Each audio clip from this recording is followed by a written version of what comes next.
Para começar, registros da agenda, e-mails e mensagens de Daniel Vorcaro revelam cada vez mais a possível relação entre banqueiro e as maiores autoridades do Brasil. Além de vários políticos, magistrados e empresários também estão entre os contatos e relatos de Vorcaro, aumentando ainda mais a desconfiança da população em relação aos poderosos, os figurões de Brasília e, claro, o futuro das investigações. Segundo informações que foram divulgadas pelo portal UOL, a Polícia Federal teria identificado uma espécie de fila de pagamento a várias autoridades que recebiam conforme a proximidade com o banqueiro. Chamar os nossos comentaristas, vamos ao Rio de Janeiro. Roberto Mota está ao vivo com a gente. Ontem o Mota estava em São Paulo, hoje já está no Rio de Janeiro. A notícia desta sexta-feira: Daniel Vorcaro, Mota, foi transferido para a Penitenciária Federal de Brasília, pedido feito pela Polícia Federal e atendido pelo Supremo Tribunal Federal na figura do ministro André Mendonça.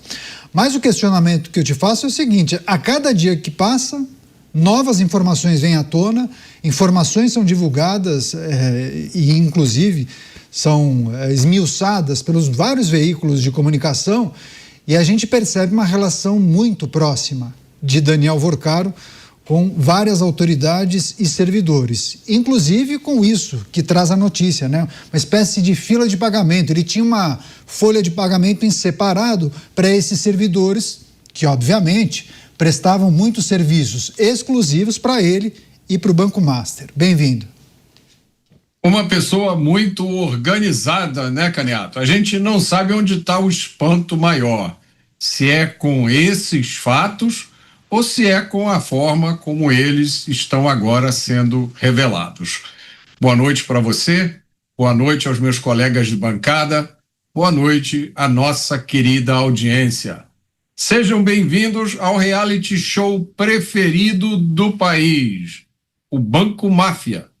No episódio de hoje, os emparedados tentam explicar o inexplicável. Primeiro, relacionamentos e contratos que nunca deveriam ter existido em primeiro lugar. Depois, mensagens que parecem indicar conversas impróprias sobre assuntos impróprios em momentos totalmente impróprios. O país espera mais do que simples explicações, porque, por menos, muito menos que isso, brasileiros tiveram suas vidas devassadas, suas contas bancárias congeladas, seus passaportes apreendidos. Foi a coragem de uma jornalista que expôs esse escândalo. O país agora espera por homens públicos com a mesma coragem. Pois é, o Mota menciona a jornalista. Inclusive, eu vi muitas manifestações de pessoas, de leitores, internautas, espectadores, que manifestam até preocupação para a condição de vida, a segurança dessa jornalista, né? O que poderia acontecer com ela, sei lá, para além de processo, né? Moveria um processo contra ela. Tem muita gente que está preocupado com a condição de vida dessa jornalista. Deixa eu chamar o Luiz Felipe Dávila, trazer também suas análises e reflexões. Dávila, o Mota faz essa brincadeira, mas eu acho que é possível fazer esse paralelo com um reality show, né? Porque não estamos falando somente de ações e decisões que impactaram na gestão do banco ou tratativas que implicam autoridades ou indicam uma ação ilegal na gestão do banco ou uma relação muito próxima com essas autoridades que teriam sido corruptas. Enfim, não é só disso que se trata. Tem mensagem com namorada, com ex-namorada, com ficante, 3 namoradas de uma vez, enfim, uma porção de informações vieram à tona e aí os veículos tentam separar, né? Eu acho que Vorcaro hoje em dia está em 3 ou 4 editorias, né? Quando a gente pensa em um portal de notícias. Mas o que é mais importante quando a gente destaca essa relação muito próxima do empresário, do banqueiro, com figuras muito importantes, muito influentes, que tomam decisões nas instituições do país, hein, Dávila? Boa noite, Caniato, Mota, boa noite, Musa, que é aniversariante, parabéns, e boa noite à nossa querida audiência. Caniato, este reality show tem esta parte do sensacionalismo, como o Mota já bem mencionou, todos os dias vindo fatos picantes que mostram, que prendem a atenção das pessoas, mas muito pior que um reality show, porque o reality show um dia termina, você vai embora para casa, janta fora, toma cervejinha, tudo certo. O problema é que o efeito nefasto do Banco Master está mostrando como as nossas instituições estão carcomidas, corroídas pela imoralidade, pela arbitrariedade, pelo patrimonialismo, por essa ligação perversa entre um banqueiro mafioso e um sistema político e um Estado que se rende à corrupção, que se rende a favores e que acaba prestando serviço a um criminoso. Isto é muito grave. Portanto, o que me chama mais atenção não são os fatos picantes que a audiência gosta, é justamente as perguntas que ainda não têm resposta. Justamente sobre essas relações perversas com políticos, juízes, autoridades, que começam a ser declaradas, e nós temos que lembrar que isso não é um reality show, isso é a verdade, isto é o Brasil de hoje. E saber que nós somos governados por pessoas desta estirpe, isto sim é estarrecedor. Bruno Musa também com a gente ao vivo. O Musa está de volta, não participou ontem, foi aniversário do Musa ontem, inclusive. Musa, tudo de bom, viu? Muitas felicidades, muitos anos de vida. As notícias do Brasil, naturalmente, acabam forçando os nossos comentaristas a se exercitarem, tentarem entender e conectarem tantas notícias que estão sendo divulgadas ao mesmo tempo. Mas, enfim, as informações que vêm à tona, as muitas revelações, as ligações perigosas de Daniel Vorcaro com figuras influentes, importantes. O que podemos esperar do avanço dessas investigações? Bem-vindo. Muito obrigado, Caniato, obrigado pelas palavras, Dávila, Mota, mesma coisa, todos da Jovem Pan e todos que nos escutam, muito obrigado mesmo. Bom, realmente a coisa ela é muito mais assustadora do que nós imaginávamos. De uma captação de um CDB que pagava acima da média de práticas de mercado, que podia ser mais uma fraude bancária, que seria ali coberta pelo Fundo Garantidor de Crédito, mais uma crise esquecida, porque no Brasil cada dia uma crise nova suplanta a anterior, e a do dia anterior parece muito grave, a do próximo dia já é mais grave ainda. Esse é o Brasil da volatilidade, daquele que a gente sempre brinca que até o passado realmente é incerto. Mas essa não, essa já deixou para trás Mensalão, já deixou para trás Petrolão, já deixou para trás Lava Jato, deixou para trás tudo o que a gente viu. E como eu sempre falei, a coincidência, que aqui contém toda a ironia, é que o mesmo partido comanda o executivo. Mas nesse caso, não para em um único partido, assim como também não foram em outros, mas nesse é muito mais amplo. Nós estamos falando de mensagens que são realmente como grupos criminosos lidam. São palavreados, são formas de agir, são ameaças. São ameaças a jornalistas, são ameaças a funcionários. São bilhões de reais que talvez as pessoas que nos assistam aqui não conseguem perceber a dimensão, se não entendem como funciona o mecanismo bancário, que quem está pagando essa conta é você. Somos todos nós. E não são 10 reais, gente, são bilhões e bilhões de reais. Esse número pode se aproximar a 100 bilhões tranquilamente. Só 51, 52 bilhões dentro do Fundo Garantidor de Crédito, que, em última instância, é dinheiro dos bancos, ou seja, é o seu dinheiro depositado lá nos bancos que precisam pagar para manter o Fundo Garantidor de Crédito e dar um mínimo de segurança para o sistema. Nós estamos falando de compra de pessoas que fazem parte do judiciário, da mais alta cúpula, de partidos políticos extremamente relevantes. Vocês lembram, por exemplo, aonde isso poderia se tornar se aquela PEC pedida pelo Ciro de aprovação do Fundo Garantidor de Crédito de aumentar de 250 mil reais para 1 milhão de reais, a captação do banco poderia ter crescido e muito. E agora o Fundo Garantidor de Crédito podia estar quebrado e o Brasil passando por uma crise sistêmica bancária que poderia vir a ser.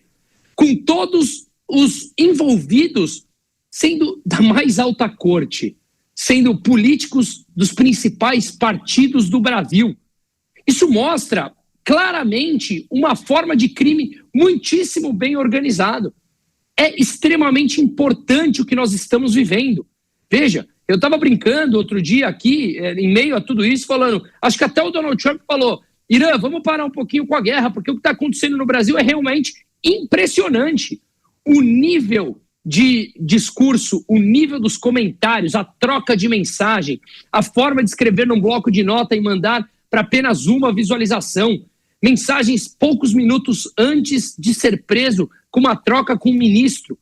Meu Deus do céu, se o Brasil escolher mais uma vez colocar isso para debaixo do tapete, realmente é um país que merece passar por tudo que a gente passa e continuarmos estagnados. Pois é, tem um aspecto que é importante. Mota, se esse episódio tivesse acontecido nos anos 80, nos anos 90, ou até na primeira década dos anos 2000, talvez essa riqueza de detalhes e de informações não viriam à tona, né? Não seriam divulgadas, porque o celular, nos anos 2000, o celular servia somente para você falar. Não tinha, você não conseguia enviar documentos ou mesmo mensagens muito longas, no máximo um SMS com poucos caracteres. A partir dessa riqueza de informações, muitos arquivos, trocas de mensagens, ainda que a mensagem seja criptografada, mas aí a pessoa acaba calculando errado e deixa a mensagem salva no bloco de notas, como mencionou o Bruno Musa. Enfim, há, digamos, muito material para ajudar a Polícia Federal nesse processo de investigação. E uma figura se torna mais importante do que nós tratávamos até ontem, né? Que é André Mendonça. O que a gente pode esperar? Cacaniato, antigamente não tinha celular, quando o celular surgiu não tinha WhatsApp, né? Mas os meios eram outros, né? Naquele tempo havia o famoso grampo. As autoridades, quando tomavam posse no cargo, a primeira coisa que faziam era mandar fazer uma varredura no gabinete para procurar grampo. Mas com as mudanças tecnológicas, o essencial não muda. O que a gente está vendo é um espetáculo de pessoas tão arrogantes, tão confiantes na sua posição de poder, que elas não se preocupavam em esconder nada. Parece que houve episódios de mensagens de visualização única, né? Houve uma ou outra circunstância em que alguém pensou, não, essa coisa que eu vou dizer agora é melhor que ela não fique registrada em lugar nenhum. Mas, no geral, o panorama global está aí, né? Eram festas pelo mundo inteiro, com profissionais do sexo, que é uma das coisas mais antigas da política, né? É a utilização desse tipo de expediente para coagir as pessoas. Agora, o que eu acho que precisa acontecer, Caniato, eu vou fazer uma sugestão aqui. Eu acho que o Brasil agora precisa fazer uma troca urgente, uma troca de presos. Precisam sair da cadeia os réus do golpe de Estado imaginário, precisam sair da cadeia os presos do 8 de janeiro, que ainda estão lá, e entrar pela mesma porta os réus do Banco Máfia. E todos, junto com eles, todos aqueles que utilizaram seus cargos no Estado para ajudar de alguma forma o esquema. E tudo indica que foram muitos. Porque se golpe de Estado é crime, se manifestação contra o Estado é crime, como é que se chama essa tentativa de tomada corrupta do poder, que é esse escândalo do Banco Master? Ele não foi nada além disso, né? É uma tentativa de dominar o Estado brasileiro por dentro. E uma tentativa, ao que tudo indica, que até certo ponto foi muito bem sucedida. Agora, Dávila, a depender das figuras que vierem a ser implicadas com o avanço das investigações, porque nós estamos ainda na fase de inquérito, a Polícia Federal segue investigando.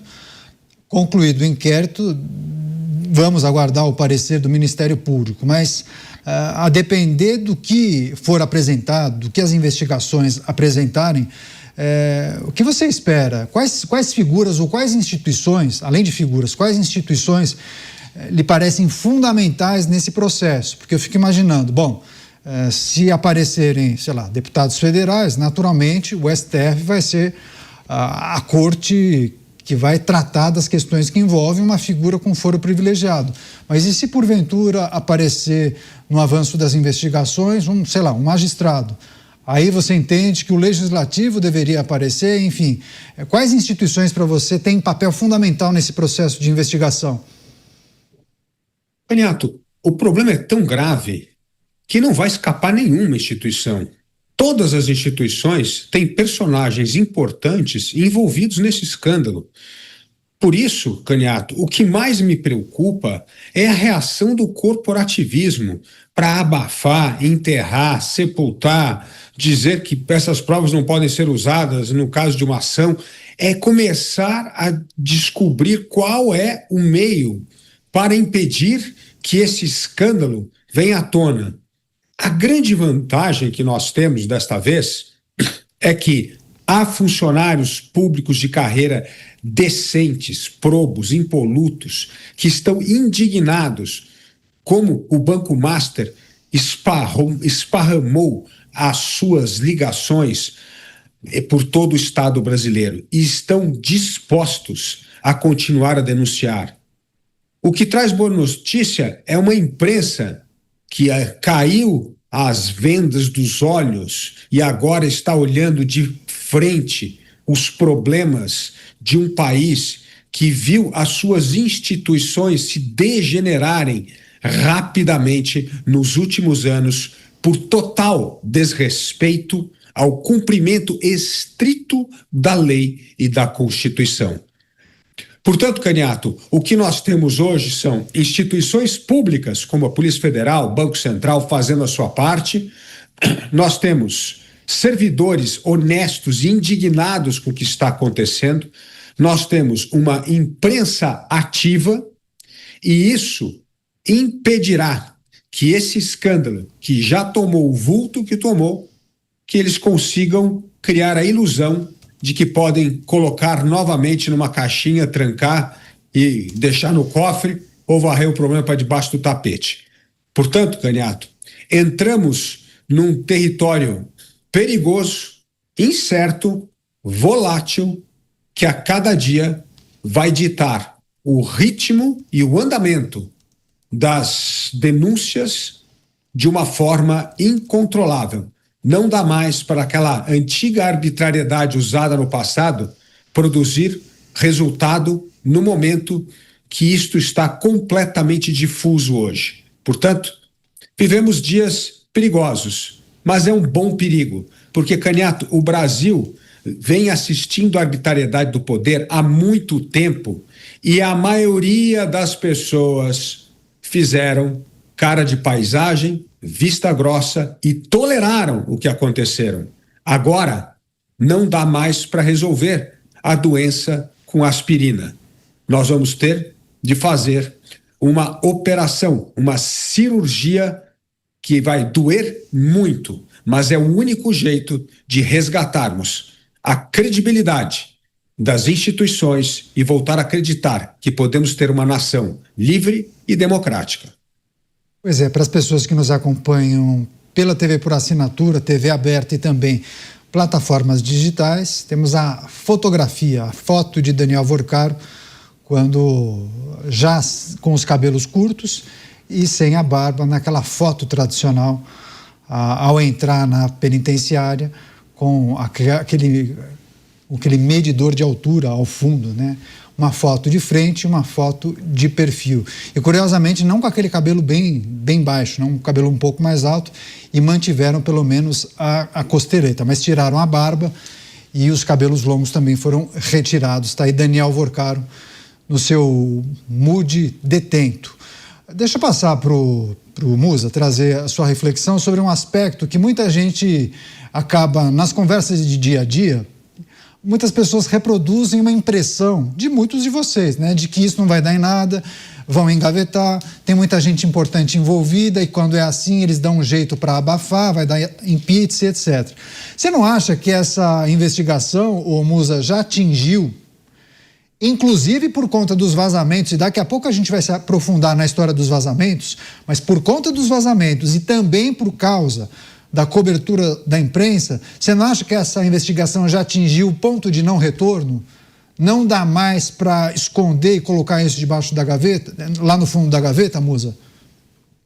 Achar, eu acho que sim, Caniato. E essa foto que a gente mostrou agora aqui, dele já com o cabelo cortado, que não cortaram tudo, me parece que é o Daniel Vorcaro sem a garantia do Fundo Garantidor de Crédito. Era diferente daquele com a garantia do Fundo Garantidor de Crédito do nosso dinheiro.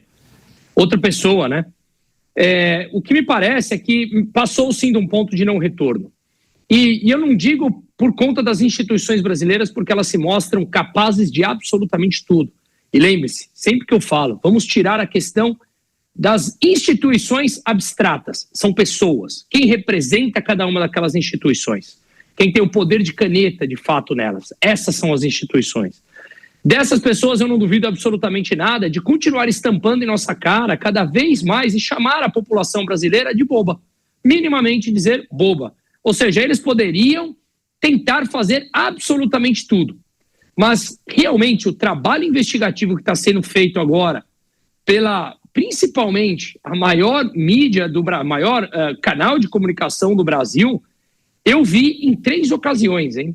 Me corrijam aqui se eu estiver errado. Do Collor, do Bolsonaro e agora com o ministro da Suprema Corte. Ela resolveu bater com força e eu acho que tem até um propósito. Ameaçou um de seus jornalistas. A coisa realmente passou e muito do ponto. Não importa o motivo e não quero achar o motivo pelo qual o canhão virou para ele. Porque motivos não faltavam ao longo desses últimos anos.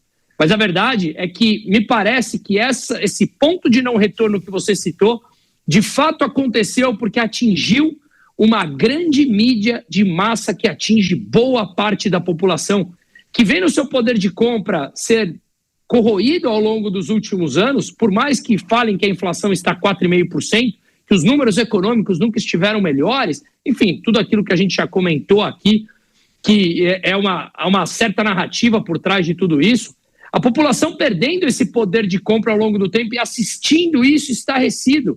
Milhões para um, milhões para outros, onde o dinheiro não chega na população, mas tem dinheiro suficiente para pagar de forma ilimitada a cabeça ou as cabeças de cada uma das instituições. Por esse motivo, eu começo a achar que o ponto de não retorno realmente ficou para trás. Pois é, daqui a pouco a gente vai trazer, inclusive, a nossa repórter para trazer detalhes dessa vida extravagante de Daniel Vorcaro. Agora vamos fazer uma rápida parada para você que nos acompanha pela rede. Mas nós seguimos aqui com os nossos comentaristas. Deixa eu só passar para o Mota também trazer uma análise e reflexão sobre a possibilidade de atingirmos esse ponto de não retorno por conta também da cobertura da imprensa, as revelações, o trabalho desses jornalistas investigativos que acabaram expondo essa relação muito próxima, essas ligações perigosas de Daniel Vorcaro com autoridades da República. Mota, aquele seu ceticismo de semanas atrás, ele foi alterado pelo menos alguns centímetros? Absolutamente não. Pelo contrário, quanto mais picante, mais escandaloso fica esse escândalo, maior é a certeza de que não vai dar nada. Mas eu estou fazendo aqui uma reflexão sobre isso que o Bruno disse. O que seria um ponto de não retorno? Eu estou interpretando isso como um ponto a partir do qual uma apuração completa deste caso e a punição devida de todos os envolvidos seria inevitável. A pergunta é: quem faria essa apuração completa e a punição de todos os envolvidos? Quem seria essa entidade? Porque, entre outras coisas, e me corrijam se eu estiver errado, eu acho que existe um entendimento, por exemplo, de que a Corte Suprema só pode ser investigada com autorização da própria Corte Suprema, não é isso? Não foi uma decisão recente que foi tomada? A única polícia que teria a capacidade de fazer esse tipo de investigação seria a Polícia Federal, mas a Polícia Federal precisa da autorização da Corte para investigar a própria Corte. E eu acho que esse seria um fenômeno nunca antes visto na história da humanidade. Uma corporação, uma entidade que autoriza investigações contra ela própria e que depois, a partir dessas investigações, tomaria ações que prejudicariam ela própria. Agora, se a gente interpretar esse ponto de não retorno do ponto de vista político, eu acho que aí talvez exista um caminho. Eu vou me permitir esse otimismo. Eu acho que talvez, para alguns dos nossos políticos, da mesma forma que a gente viu magicamente acontecer com o jornalismo, né? Muitos jornalistas que até pouco tempo faziam parte da torcida organizada, agora estão se juntando ao mesmo grupo aonde nós aqui estávamos há muito tempo. Então, talvez essa ficha esteja caindo no mundo político. Talvez, no cálculo político, muitos parlamentares devam ter chegado à conclusão que agora eles têm mais a ganhar do que a perder, levando esse assunto até as últimas consequências. O que, para mim, significa essencialmente o Congresso Nacional reafirmar a sua independência, dizer: eu sou um dos 3 poderes da República, na República não existe nenhum poder mais forte que os outros e nós não vamos mais aceitar, a partir de agora, esse jogo, em que tudo que é decidido nessa casa fica sujeito a ser confirmado ou não. Eu acho que aí sim, essa é uma reflexão que eu fiz agora, Caniato, e neste ponto eu vou me permitir essa dose de otimismo e fazer muitos votos para que os meus 2 colegas aqui estejam certos e que esse ponto de não retorno tenha finalmente chegado. Recebendo a Rede Jovem Pan, todos conectados aqui em Os Pingos nos Is. Pois é, essa reflexão do Mota, inclusive, quando eu passei para o Dávila, eu falei a importância das instituições, porque exatamente nesse ponto que o Mota apresenta e discorre, muitos entendem que, se olharmos para a Corte Suprema, não teria muita saída, mas, a depender das evidências colocadas, talvez a saída estivesse justamente no Senado Federal, ou seja, em um outro poder, em uma outra instituição. Muitos fazem essa leitura.